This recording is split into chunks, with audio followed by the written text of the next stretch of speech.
Hello everyone, I'm Christine. Today I'm not wearing anything me made.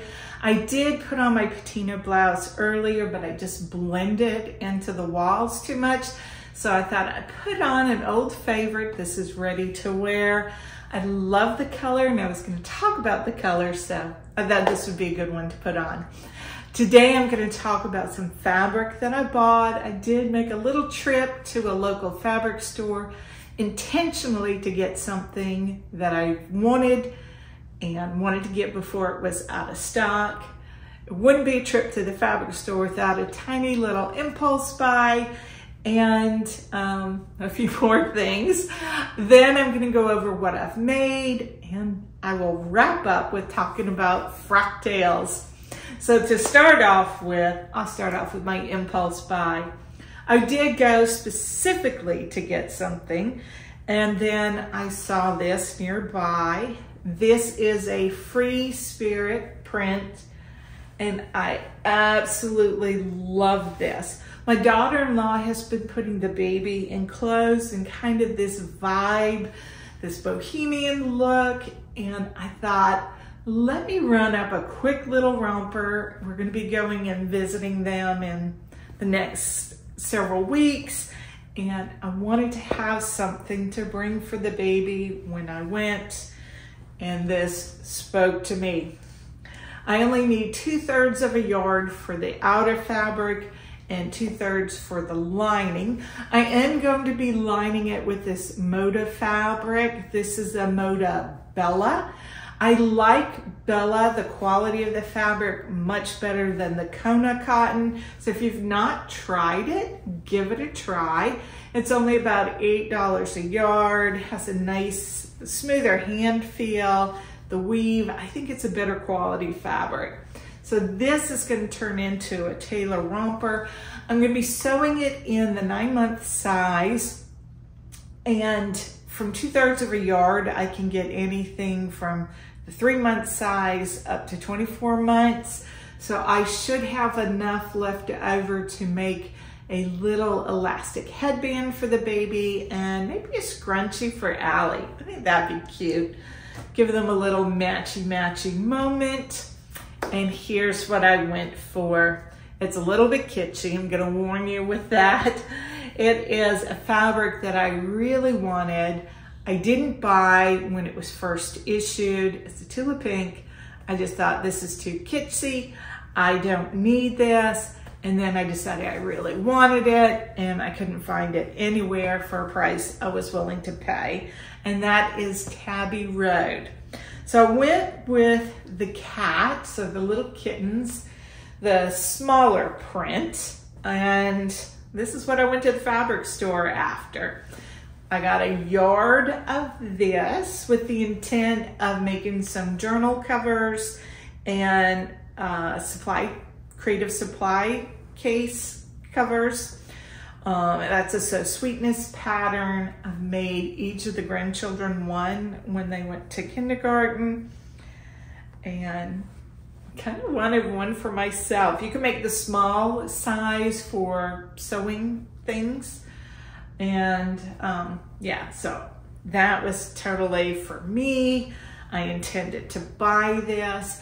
I am not the world's biggest Tula Pink fan. That would be my friend Adam from Adam Sews. If you look in his sewing room, it looks like you're at Tula Pink's home with the quantity of Tula Pink that he has.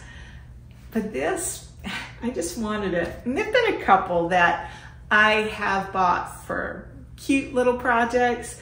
Would I sew myself a top out of this? No, part because of the weight of the fabric and it's a little too campy for me to wear, but not to buy and use otherwise.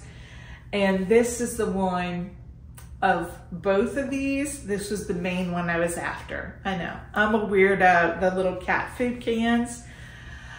I used to have a cat for a long time, loved my cat, and I don't know. This was just something that I thought would be super fun for lining a bag or a notebook cover, kind of the little surprise inside. So this is a me purchase, super cute, No apologies. I know it's campy, I know it's kitsy, but I wanted it. So while I was there, I thought, well, let me get some coordinating fabrics for a more neutral or grown-up version of a notebook cover. So I got some fat quarters. This is Art Gallery's Charleston line. And this one has some beach umbrellas. I got it in 2 colorways. I'm gonna use this for the main, and this, I just thought that's just so pretty together. And I got some of the stripe.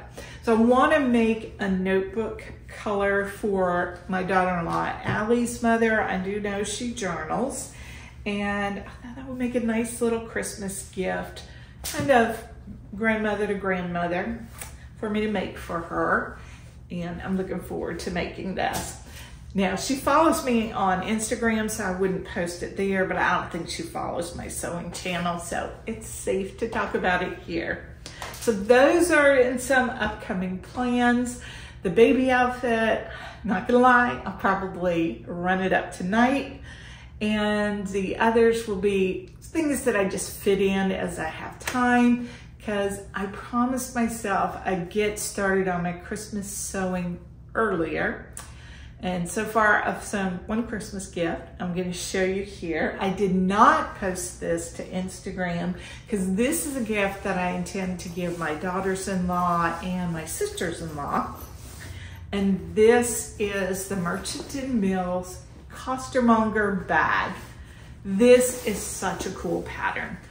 It is one that I think, you know, you could noodle out how to do it pretty easily. I bought the pattern from Minerva with my own money during one of the big sales, and I had a discount code, so it was just a couple of dollars to get the printed pattern. And I'm glad I did, because I didn't have to do any figuring. I could just go right into making this super simple bag. And let me tell you about what I love about this bag. And it's what Charlie likes too, because when I brought it downstairs and I was going to show Charlie what I made, that I finished one of our Christmas gifts, he was like, a bag? And if you saw how many bags I have made and how many I've given to my daughters-in-law, you would totally understand Charlie's thought process behind this. He's very supportive of my sewing, but he was like, give me that reality check, which I can depend on him for. Is that gonna be a good gift for the girls? Do you really wanna be making that?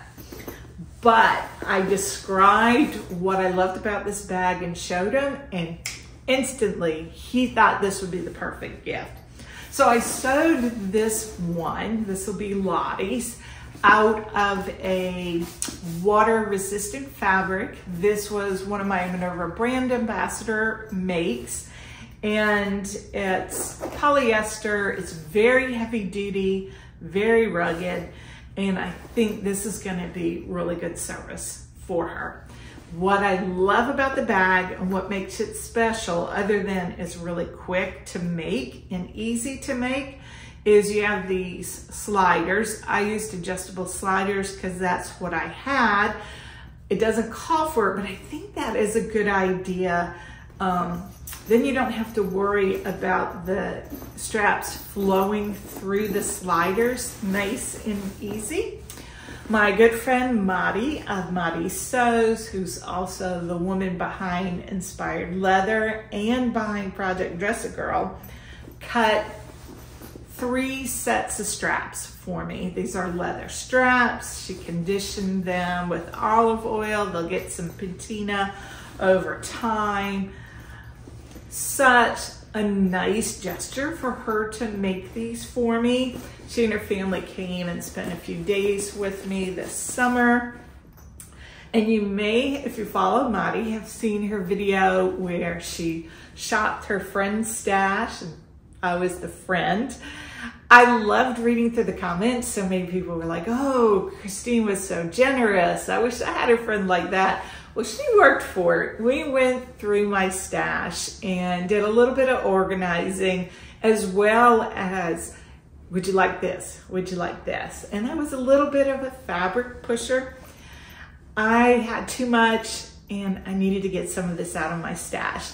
In my defense, a lot of this fabric was purchased when I thought my color season was a winter, and I had a lot of fabric that just did not look good with my skin coloring. Once you know, you can't unsee it. I do buy very high quality fabric. I'm very proud of being a fabric snob. I do keep some fabric on hand for doing muslins and toiles, but when I'm sewing something for my final garment, I like it to be really nice fabric. I didn't want the hassle of selling it. I didn't want the burden of having so much in my stash that I wasn't using. I was very happy to gift it to Mari. And she was super generous with me and giving me some leather straps that she cut to size, perfectly conditioned, and they work great on this bag. So on one side, they're riveted in, and then on the other side, you have sliders attached here, and then you have sliders on the corner. And what I love about this bag is how quickly and easily it converts from being a tote that you can carry to the market.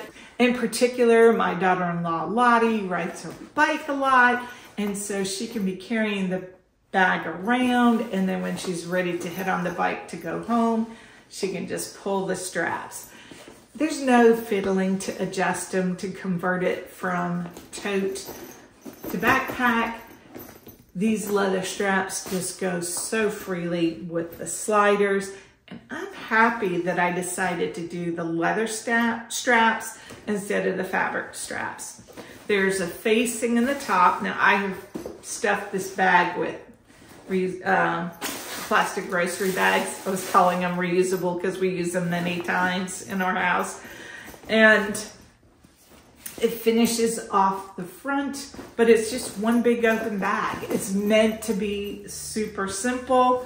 I think that the hardware I chose makes it look nice, and I love the fabric for this. This fabric was gifted to me by Minerva as part of their brand ambassador program. There's no requirement that I talk about it on my channel, but I like to share everything that I make, and I won't be sharing this on Instagram because I don't want the girls to see what they're getting for Christmas.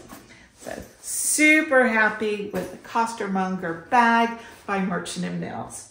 And for those of you who are interested in purchasing something from Minerva, I have an affiliate discount code that I'm going to put down on the screen and down below, and that will get you 10% off your order from Minerva. And I do earn a small commission from Minerva, and I appreciate when you do use the code.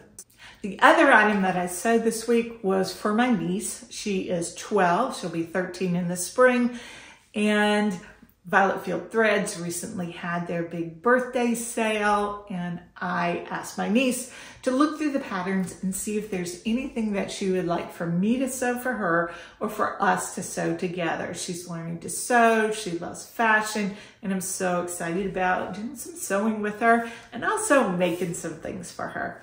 She picked out the Gia Lounge set by Violet Field Threads, and I thought I couldn't wait.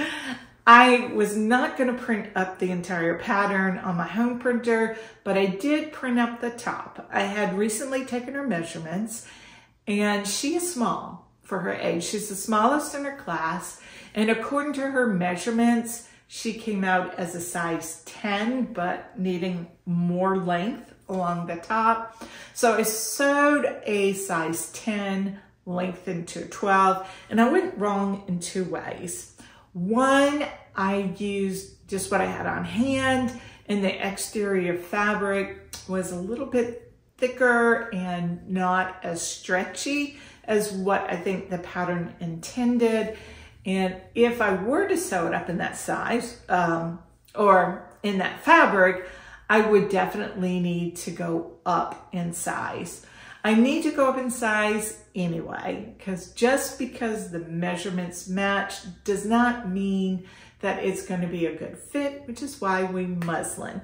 I did take the liberty of getting a long length cardigan pattern to go with that while they were on sale for $3. Why not? And honestly, once I get the size right, I'll probably want to do something for her in the snuggly double brush poly, and then something a little more bougie in the sweater net. So that leads us on to Frocktails. I am really excited about Charlotte Frocktails. I've already chatted a little bit with some other YouTube vloggers who I know are going to be at Charlotte Frocktails.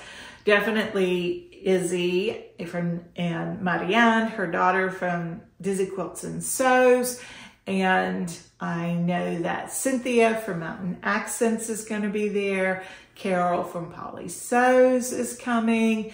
And I think Andra from Andra Makes is going. I can't remember if Andra's committed or just talked about going. I think it's going to be a really good time. The theme is Queen City Chic. And I wanted something nice and special to wear. No matter what the theme was, I would want a special dress. Something that would be kind of a wedding guest dress, or I could wear it to church. And I have settled on a dress. I am going to be making the Pleiades 1 dress from French poetry. I love the aesthetic of French poetry. I was tempted to buy several patterns. We were on our way to Cape Cod for vacation, and I was buying while I was in the car. I couldn't decide between 1 and 2, and then I decided that after looking at the patterns that Pleiades 1 had a little bit more of a dressy special event look to it, so that's the one I chose for Frocktails. This is my first time sewing with a French poetry pattern and a first time doing a couple of things. So let me show you the muslin. First of all, the spoiler, the muslin didn't work out at all. Other than the fact that when you do a muslin, you learn from it. So I wouldn't say it didn't do anything at all. I definitely just sewed it as a test. I didn't do facings.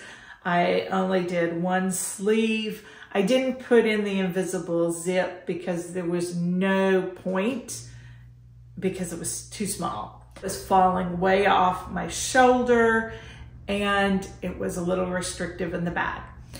So I am glad that since I'm discovering their pattern block, I am glad that I tried just doing a straight size first to gather information. And then this next muslin or toile is still going to be a fit muslin because I got a lot that I need to adjust. I'm going to do a full bust adjustment and a narrow shoulder adjustment. And I'm going to stop there. I'm going to put the bodice together, and I probably will put the concealed zip in because I think it'll give me that little extra room that I need. I suspect that I'm going to need a little bit of a broad back adjustment to accommodate my back. I need a little more room in the back without having width in the shoulder. So I'm going to be following a tutorial on doing that, and I'll be keeping you up to date with what I'm doing and how I'm doing it. I didn't see a lot of YouTube videos on the Pleiades dress. Rachel from Stitched Up had a review, which was very helpful to me to hear her thoughts on the pattern, but she's a lot trimmer than I am, and so I need a few more adjustments, and I'll be talking with you about the adjustments I make to the dress to get it to fit me well. So I'm going to show you the dog's breakfast. That is my start of a full bust adjustment.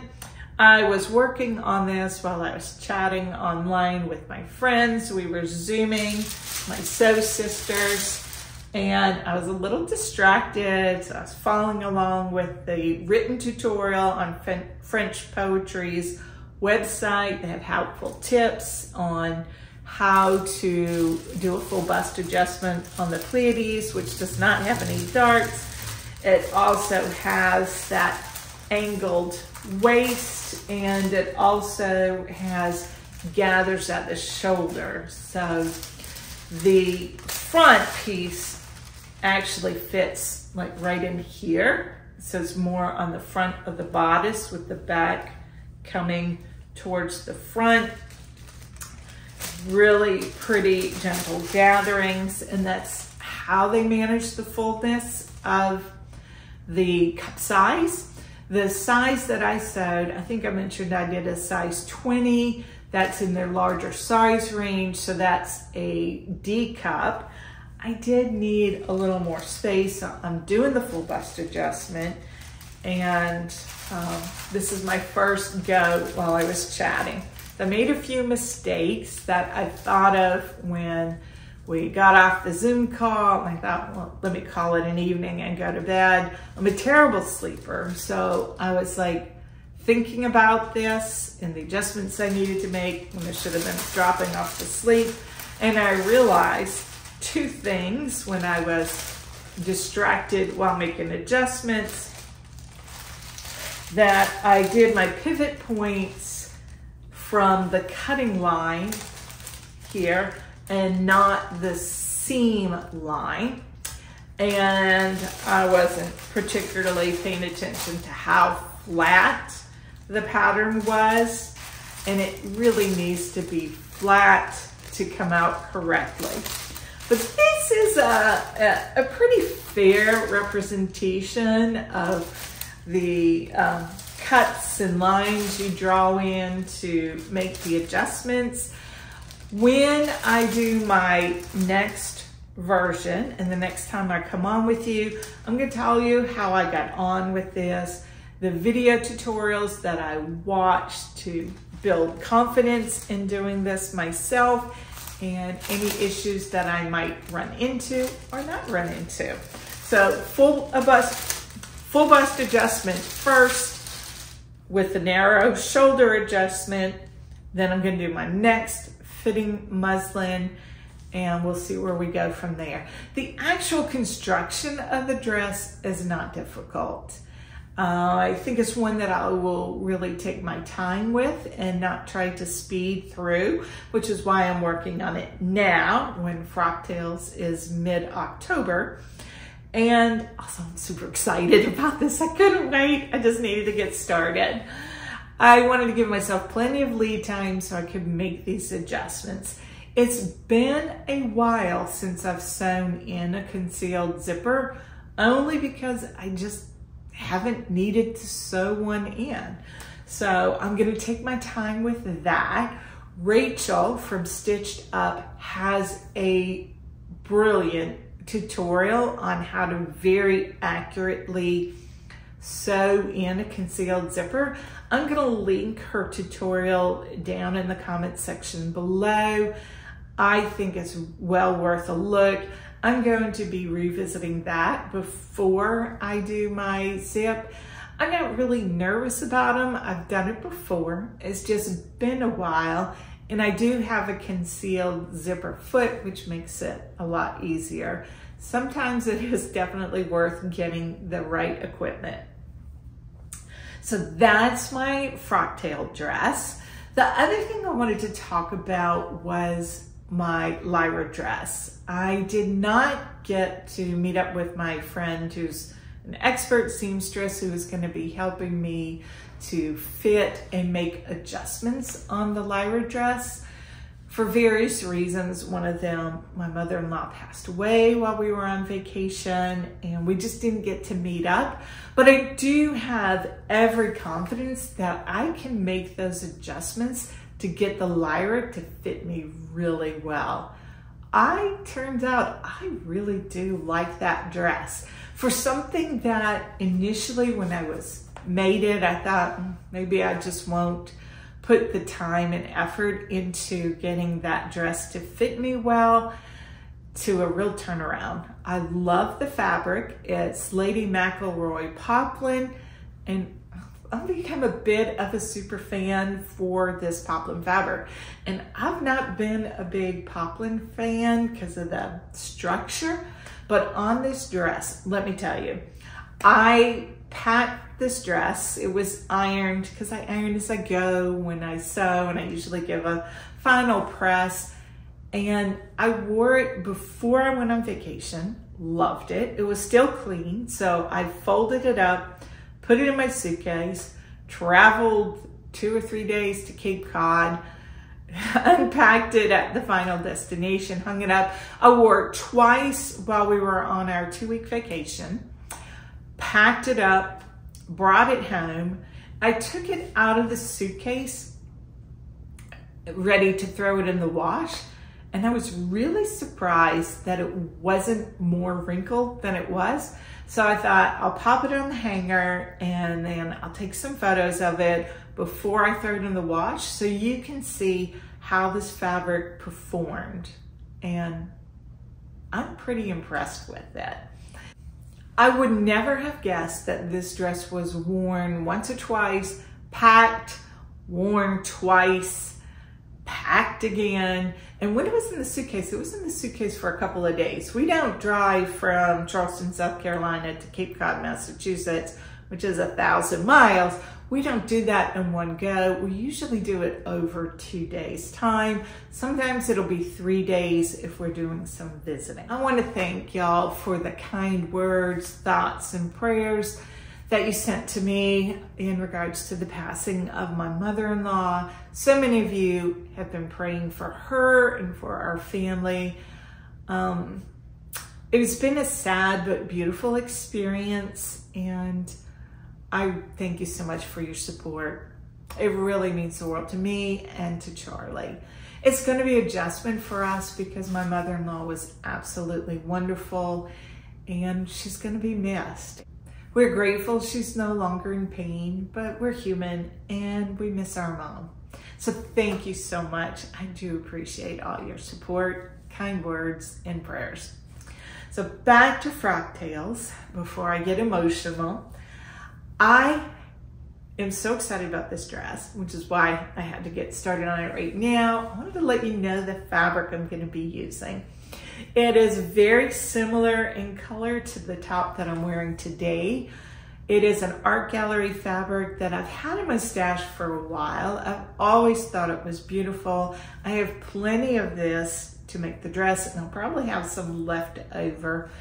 And I'm looking forward to sewing it up. I think it's perfect for this dress. One, it's gonna get me out of my brown orange tones that I've been sewing for myself since I've had my colors done, and a little bit more vibrant color on me, something a little different.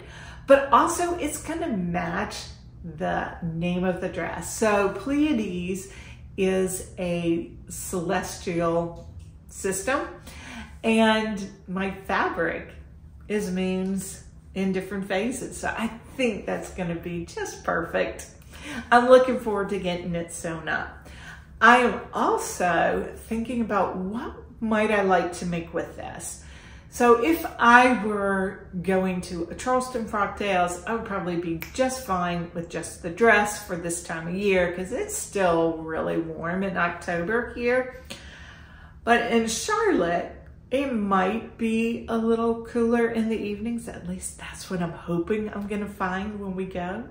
It's always a treat to go somewhere where it's a little cooler, a little bit different climate.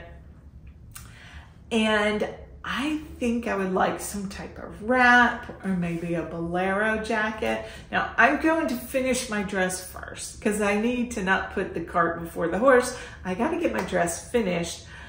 But what do you think I should make to go with my dress? Should I just buy a wrap? I don't have anything appropriate in my wardrobe now. All of my wraps, my dressy wraps that I own, were purchased when I thought my coloring was a cool season, and they're silver and gray and black, and it just does not look great up next to my face.